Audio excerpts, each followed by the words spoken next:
Well, hello you bearded bastards, and welcome back once again to Zephan, Scorchfountain.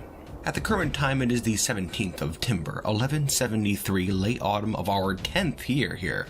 Our population is now 123 dwarves, so we are getting up there. The fortress is now considered to be a city, working our way right on up, and I gotta say, I'm pretty sure the dwarves are in high spirits. We have all the clothing we could ever want. We're nice and fairly well defended. We have a large supply of artifacts that we still haven't looked at. But that being said, some dwarves just having a hard time, I guess. Namely Moldath, our beardless baron. It really is a shame. He's trying to keep cool in front of the other dwarves, but all this fortress management is just getting him down, I guess. It's gotta be tough being an undead monster. Here's hoping he cools off after a while. At this point, he's been so upset for so long that you can't help but wonder if maybe something else is on his mind. Hoping he gets himself sorted before long. Hang in there, Moldath. Yeah, the fortress is looking pretty good right now. Moving up to the surface here, you can see we're working on our main courtyard here outside our front gate. At the current time, the front gate is our only way into and out of the fortress. That's it.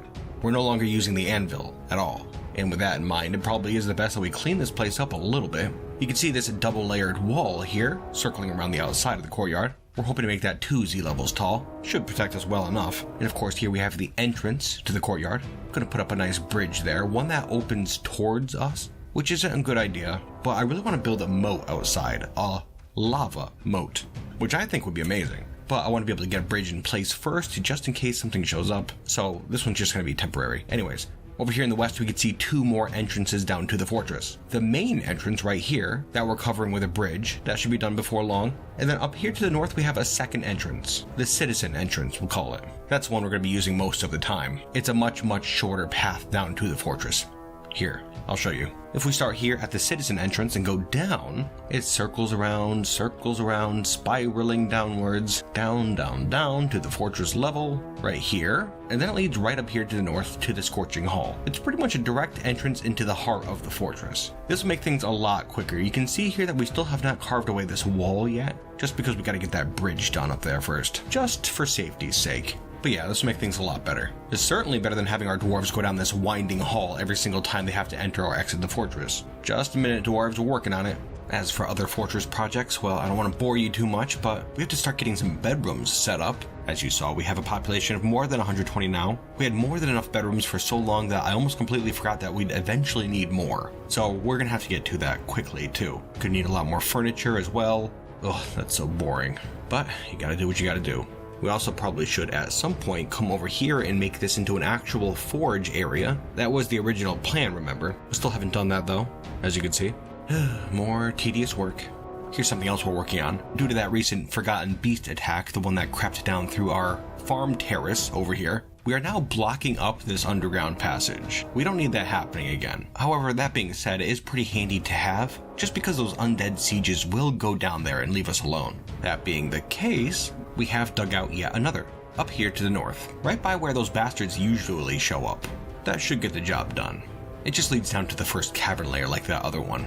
On top of that, we have some other finicky business with some of the dwarves starting to get a little bit upset. Just minor concerns, really. They all have clothing, food, and drinks now, but they might require just a touch of downtime, so we might have to figure that out. It would be a shame, though, just because at this current time, we haven't had any sieges in a while. Not since those Testree's warriors attacked us, and that was actually more than a year ago, which is bizarre. Since we started getting sieges here at Scorchfountain, we haven't gone more than a couple of months between sieges, so I really want to take advantage of this time, which might bite us in the ass if some of the dwarves get too unhappy. For now though, we're willing to take that risk. It should be fine. Speaking of upset dwarves, back to Moldath down here, in one of his many shrines. Yeah, this is his tavern area. It's kind of messed up down here though. We're just kind of tweaking things, and we have been for a while. Recently, he's wanted a fine pewter chest in his office. Kind of a strange request, but you know, we can make that happen, I think. We got some tin from those traders last year, so we're trying to work something up.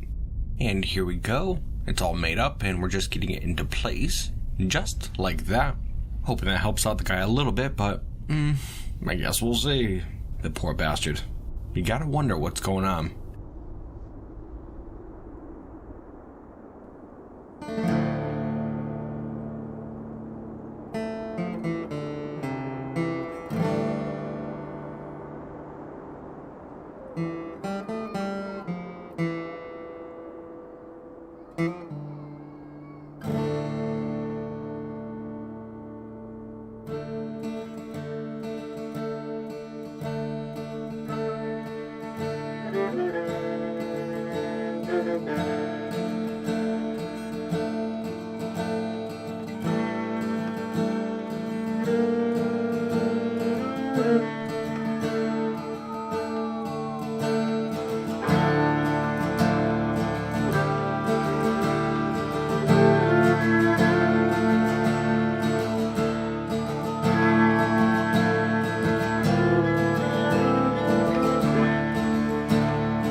The rock, Akano Aluadara Quithegaka, has come. A bird of prey so large and ferocious it dwarfs many dragons. All beneath its mighty wings should fear the sky. Dwarves, today we are beset by a mighty foe. This rock is a legendary creature, no doubt hailing from the Towers of Sweetness, a savage mountain range far to the north. We can be fairly certain that this titanic bird has already killed hundreds of our kin in its time in Ored Ashi, and if we don't want to end up like them, we have to prepare ourselves. Get to the fortress now, dwarves. Quickly, or your lives are forfeit. The warriors have already been commanded not to assist any straggling dwarves. This beast is not to be harmed. Gotta come down here quickly and pull this lever. Thank you. Which closes up the citizens' entrance. And then of course we have to come over here and build the wall really quickly. Almost forgot. Hurry up, dwarves. Really don't want this thing getting in the same way that snail did. Hurry up, come on. Come on, my dwarves. Let's go. Nobody in sight. Not a good sign. Not good at all. Oh no, and here it comes. Damn it, we're gonna be out of time. This thing moves so fast. Oh, come on, almost there. Oh, just in time. Wonderful work, dwarves. And now it's gonna try coming through our main entrance right here. Dwarves, get into the fortress, please. Hurry up, will ya? Come on, we're gonna be out of time really shortly. So move your asses, please. Okay, yep, here it comes. Swooping around, down through the entrance, heading in towards the fortress. Dwarves, now or never. Move your rumps. Just gotta get this last little fragment of wall in place, which I was feeling pretty confident about, but that confidence is lowering by the second. There we go. Okay, the wall is finished. I believe we're safe now. That being the case, I imagine this big bastard just gonna go back up to the surface and flap around a bit, mind its own business, and that is something we really like here in the fortress. And now we're gonna come down here to our forge and have the dwarves construct something for this special guest of ours. Let's get some brass smelted up. Yes, looks like our guest is down here, keeping itself rather occupied, flapping around in the tunnels beneath the fortress. Looks to be hunting down some giant cave swallows. Not so giant anymore, really. Akano is making some fairly easy work of them, ripping them to shreds. We'll be with you shortly, you big bastard. Just hang tight. Ah, yes, there we go. A masterwork brass bird cage. Excellent. Extremely heavy. Durable. Gonna have to be, for sure. Okay, just in anticipation of that thing coming down here, we have broken open this wall and are just about to get that bird cage in place. Being a little silly on our timing here, just because I don't want that rock to be injured in its underground excursions. The quicker we can get it in a cage trap, the better. Now, I am assuming the thing will fit in this cage. I think it will. Not 100% though. I guess we'll see. Oh, and here it comes, swooping right down. Full speed. Alright, let's get ready for this. Just bypassed a weapon trap. And here it comes.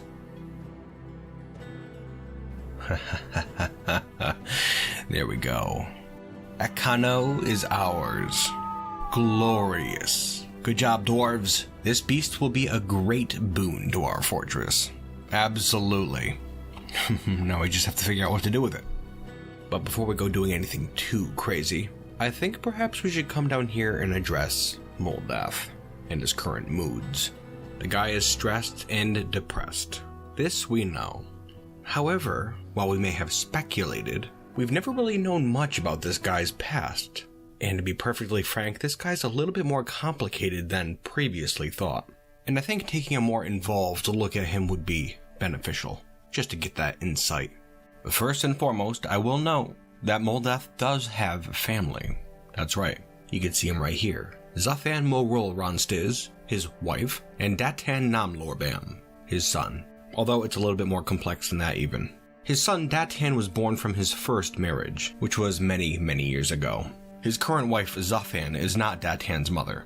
As far as I could tell, Moldath lived with his wife and son in a dwarven hillocks, and they lived there for quite some time. Moldath was actually a religious leader there, but at some point it seems our beardless baron here learned of necromancy, and upon doing so he left his family. He left them behind, went to a necromancer's tower, and learned the secrets of life and death, thus beginning his career as a necromancer. It was a few years into this training that Orblols, the dwarven hillocks where his family resided at, came under attack by a rock. From what I can tell, the rock swooped in, did a good amount of damage to the place, and also killed Datan, and ended up devouring him in his entirety. A grisly fate. And something I can't help but feel like Moldath remembers well. And regrets, perhaps? Could well be. I certainly wouldn't blame him. His son was 4 years old at the time of his death, and it was at some point after this he divorced his first wife, only to remarry Zuthan quite a few years later. Now, if you have a look down here, you could see a long list of the objects of worship that Moldath worships. Mitha, Ethrainu, Ted, Ekano, as in that rock that just attacked us. All of these objects of worship here are rocks. He worships 8 of them. And you know, I don't think it's because he actually worships these creatures like a god. I mean, you can see here it says his deity is Ust, but these are just objects of worship, or I like to think more of respect. He respects them. He doesn't like them though. And I have to imagine if given the chance, he would very much like to bend them to his will. Wouldn't that be something? That's why we captured that one just now, and also why we're going to try to capture any that arrive here in the future. Wouldn't that be something if we could make a rock breeding program here in the fortress? It'd be interesting enough just to have their eggs to eat, but imagine some young rocks. Yeah, that'd be pretty neat. With that in mind, I could see Moldath kind of crafting a Scorchfountain here into a sort of a beacon that will attract those stupid birds here. You see, rocks are naturally very rapacious. They like shiny things, artifacts, gems, that sort of stuff. And so the more value we can pack into our fortress here, the more rocks we can expect to see. There are quite a few in this world, mostly centered around the savage North Mountains, but they can travel wide distances for sure. They are a very well-known threat here in the universes of Wonder, and their arrival is more like a natural disaster than anything else. Like, everyone's aware that it's something that can happen, but there's often no warning that it will, and nobody thinks it's going to happen to them anyways. But when it does, it can be devastating. To sum things up, Moldath holds a serious grudge against these monsters and would very much like to bend them to his will, a future goal. But for now, we should continue work here in the fortress. Something to note is that Moldath actually is starting to feel a little bit better. A little bit. He's out of his shrine, which he has not left for quite some time, and he's been spending a lot of time in the library, just reading book after book after book. It's pretty good that we got so many from Glistens Sect there. Yeah, those castle ruins were a serious boon for our fortress, and we'll have to go check it out again sometime, I think. But actually, before we go adding any more treasures into our hoard, I think we should probably take a look at what we already have. It is quite a bit at this point. First off, I guess it wouldn't hurt to take a look at the book Moldath's reading, and that book is Glistens Sect, My Life, a pyrolusite-bound codex. The written portion consists of a 108-page guide entitled Glistens Sect, My Life, authored by Mebzeth Polyworks, which interestingly is one of those necromancers we rescued, I'm going to put that in quotes, from Glistens Sect. Anyways, this book concerns the castle Glistensack. The writing indulges the author's every whim, and it is reasonably serious overall. The prose is masterful. An interesting note is that a lot of the books that we got from that place are written by this necromancer. Both those necromancers, actually. Like they were just sitting up in a tower there, just writing book after book after book for I don't know how long. It is pretty interesting. And while on the subject of those two necromancers we rescued, these two in the library right here are not those two. These are recent visitors. One of them is a baroness from our civilization, and the other is a chief necromancer. I'm not too sure what that means, but they're both travelers, and I'm just hoping they don't cause any trouble. I really wish we could interrogate them or something, but I suppose that'd be a bit improper. Oh well.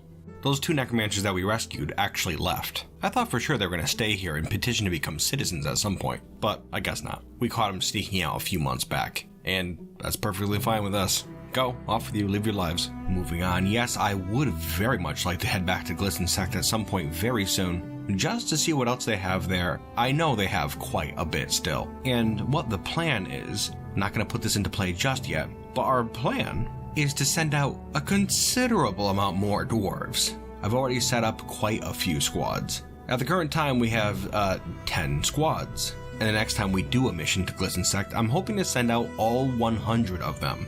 It should be safe. We have 130 dwarves now, so we'll keep 30 back, send out all 100 of these guys, and hopefully wipe that place clean of its valuables. At this point, it's been quite some time since we saw a siege. I'm not sure what's going on with that, but I'm feeling pretty safe, actually. Foolish, but a fact, regardless. Now then, artifacts. Let's see what we got here. Well, we do have a few weapons. Those are always interesting. Let's have a look. The first one on our list is Tomemendak Kizbiz Eidos. Group Addicts, the Deer of Amazing, a copper spear.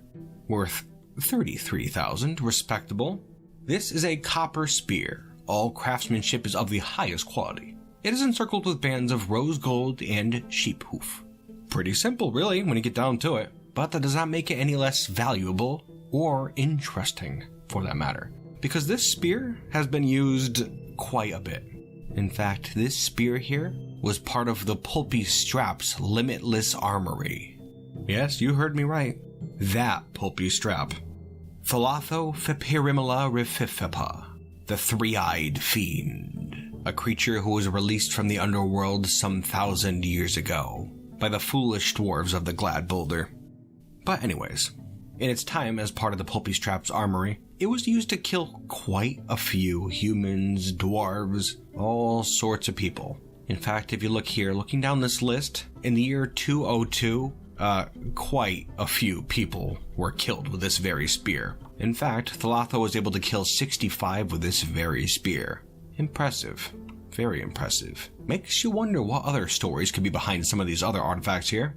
Let's just go right down the list here. And next up we have Koganagtum, Boat Morass, a bronze spear, worth 19,000. Not bad. This here is a bronze spear. All craftsmanship is of the highest quality. It is encircled with bands of cushioned diorite cabochons.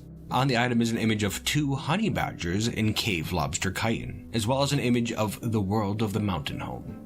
The green diamond-bound codex in fine pewter. A solid weapon to be sure, bronze. A bit sturdier than that copper one. Might have to add this thing to our own armory, much like Thalatho did. Yes, in fact, this spear was another one owned by Thalatho, the Pulpy Strap. And you can have a look here, in the year 202, it was used to kill 25 by Thalatho's hand. Rumor has it that the first thing that Thalatho did upon breaking free from the underworld was massacre many of the dwarves and make his way directly to the armory of walled gear, wherein was kept a great many artifacts, including weapons, like this spear here. A devilish creature indeed. And what do you say we take a look at one more? Gonna skip the shield here, and we'll have a look at this warhammer, Limus, the Wispy Haze, a bismuth bronze warhammer, worth 10,000. This is a bismuth bronze warhammer. All craftsmanship is of the highest quality. This object menaces with spikes of chrysoprase. On the item is an image of Edsel Clasped-Gild, the dwarf, and dwarves in Horsehoof. Edsel is surrounded by the dwarves. It relates to the appointment of the dwarf Edsel to the position of Dungeon Master of the Fenced Net in 39. Yes, a very nice hammer. Certainly one that we can make good use of, and we will be sure to. And this is yet another artifact used by Thalatho. You can take a look down this list here, and I'm assuming he must have been a big fan of this one, as he used it to end 60 lives. A true monster that demon was. And you know, it just occurred to me that we found 3 weapons used by that demon at Glissensect. Why would that be? Legends are a little hazy as to where that demon actually met its end. I can't imagine it would just leave all its artifacts there unguarded if it wasn't dead. An interesting turn to be sure. Maybe it's due to that 3-eyed fiend's presence in Glissensect that all these artifacts are here. Or former presence, I'm hoping. I'm sure it's safe. So sure, in fact, that I think it's time we send out our squads once more to Glissensect. Time's a-wasting. Taking a look at the world map here, and Glissensect. Oh yeah, there's all kinds of stuff here still. Let's take it all, dwarves. Explore the site, and we'll take pretty much everything we can, except for mundane items, and we will assign all 100 dwarves. Let's do it. And quickly, too, dwarves. There's no telling when another siege will show up. And there they go, all heading out the citizens' entrance. Wonderful, wonderful. On your way, dwarves. Make haste. I will note, too, that even Moldath is going out. Figured, what the hell? He's feeling a little more perky than usual. It'd probably do him some good. And while he's away, I think we'll take another look at the artifacts just real quick to maybe try to find one that he could equip. One of his recent problems is that he hasn't been able to practice a martial art in quite some time. And so I'd say that's a pretty solid plan. Get the guy a weapon, maybe some armor, let him do some training somewhere. Couldn't hurt, right? It's just I'm not sure what one would suit him best. He doesn't really seem like a spear dwarf to me. Maybe a swords dwarf. We do have a sword somewhere. But it is copper. So, I don't know. It's still an artifact, so it's not going to be bad. Still, maybe the dwarves will find something better on this trip. Here's hoping. We do have that steel bow, but we have equipped a Beetlebane with it already. I imagine she'll wield it well. I will take this time to note that Slug was not one of the dwarves that was just sent out. I was very careful not to choose her for the task. You slug. Oh, and just like that, the blue bows and others have returned. Here's hoping they got some good stuff, and I'm sure they do. Mission report. Explore Glissensect. Okay, the squads head up, and just like those other expeditions, they just walk in and grab everything. A lot of books. I'm seeing some artifacts. One of the things we've been doing is going through the books very carefully when they return. Every once in a while, one of the books will have some information in it that we don't want the dwarves getting their hands on. I'm talking about the secrets of life and death. If any dwarf gets their hands on those secrets, they can become a necromancer. And that's not something a lot of dwarves really want. So yeah, we're gonna have to be kind of careful and pick through every single one of these books just to be sure. Wow, and yeah, that is a lot of books. Good job, dwarves. Let's just let the dwarves file onto the map. We'll get these things sorted out, and then we'll figure out what we're doing from there. Okay, the dwarves are back once more and all situated. We have picked through the books as best we can, although at this point there's probably at least 100. Getting to be a little tedious to do that, honestly, but it's fine. It's good to have books, to be sure, as well as the other artifacts, of which we have quite a few now. The reason for that is partly because I was a very naughty dwarf, and I actually sent our 100 dwarves out twice. Yeah, that's right. After they got back to the fortress, I sent them directly back out, just in the hopes that we could clear out that place. And we have, for the most part. There is still one artifact there, but we can grab it at some point. Have a look at this list here. Starting at the bottom, we have 1, 2, 3, 4, 5, 6, 7, 8, 9, 10 pages of valuable treasures here in the fortress. That includes our books. So yeah, we're looking pretty darn good. And actually, we have pegged down just the perfect weapon to give to Moldath. And in fact, he's already grabbed the thing, and he should be heading to his first round of training. But I'd say this is how we can tell he feels a little bit better. He's supposed to be training, but instead he's in the scorching hall, socializing, reciting poetry, just having a good time. I haven't seen him do this in a while, actually, but that's besides the point. His weapon. Let's have a look, shall we? Its name is Lebesidash Agseth Lorsith. Apex Moist. The Aching Eagles. A silver flail. It's worth 16,800. This is a silver flail. All craftsmanship is of the highest quality. It is decorated with leopard bone. And from first looks, it's a very, very simple artifact. A silver flail with some leopard bone. But moving down just a little bit, you can see that it too was wielded by Thalatho, the pulpy strap, and in its time with the Fiend was used to kill 91 dwarves, men, and a rock. Kadap Beachhide, the stance of competing. The rock that devoured Datan, son of Moldath. Yes, it was the pulpy strap who did that bird in.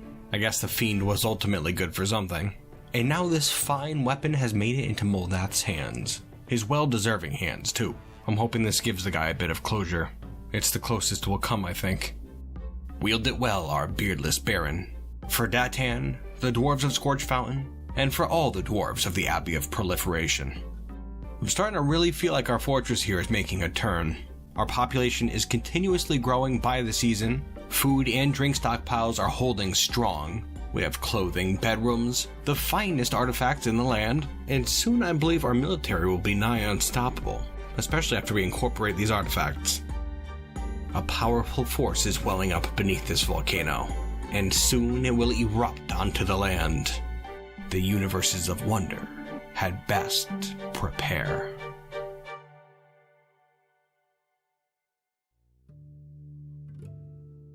Hey there, you bearded bastards, here at the end of the episode once again to go over some things. And there are quite a few things to get to for sure, so let's get to it. Well, first thing I'd like to address is that this episode, yes, was a little bit shorter than usual. And that's because I had to do a lot of behind the scenes stuff, like looking through Legends mode, piecing things together. It took a lot of doing, plus last episode was a little bit longer than usual, and I'm not looking to kill myself over here. Besides, I'd say this was a pretty good one. Had a lot of those nice plot elements in there. Speaking of which, Moldath and his family. First off, I have known that Moldath has a family since the very beginning. Rather, I should say I knew what was available on the relationship screen. I knew he had a son, and I knew he had a wife. I did not know that his son was from a first marriage, or that the son had passed away. That all took a little bit of Legends mode digging to figure out, and I'm glad I did look in there too. Made that whole rock encounter a little bit more interesting, I'd say. And you know, I guess it was just pure luck that we happened to be looking through Glisten Sect there, and that flail that was used to kill the rock that killed Moldath's son happened to be there. What the hell are the chances of that? I mean, granted, there are dozens of artifacts there, but still. It's pretty interesting how things work out sometimes. Speaking of that rock encounter, the music that was playing was by Inkskull. Thank you so much for doing that, buddy. It was a piece called A Vile Force of Darkness. And upon hearing it, it just really inspired me. Really made that whole section sing, I'd say. Thanks again, my dude. Oh, and one last thing I'd like to address is Moldath and his whole getting over his stress thing. A little bit of bugginess there, I think. I was saying last episode how he kept worshipping. It seemed like he would just endlessly worship and not do anything else at all. And I had realized that he only started doing that after I gave him a specialized temple to his goddess of death and to all the rocks that he worships. And I have a feeling that that is what was screwing him up. All those choices or something. At the beginning of this episode, I took away all of his temples, and so he no longer had a choice, and just started going about his business again. We do have just a generalized temple once again that could be used to praise all of the gods, and he seems to be going there every once in a while and worshiping his individual gods, no problem at all. I don't know what the deal is, but I'm glad it's fixed, kind of. Still though, gonna keep my eyes on the guy. Anyways, I thank you for watching, and I certainly hope to see you next time here in Athlestzafon, Scorchfountain. And until then, you bearded bastards.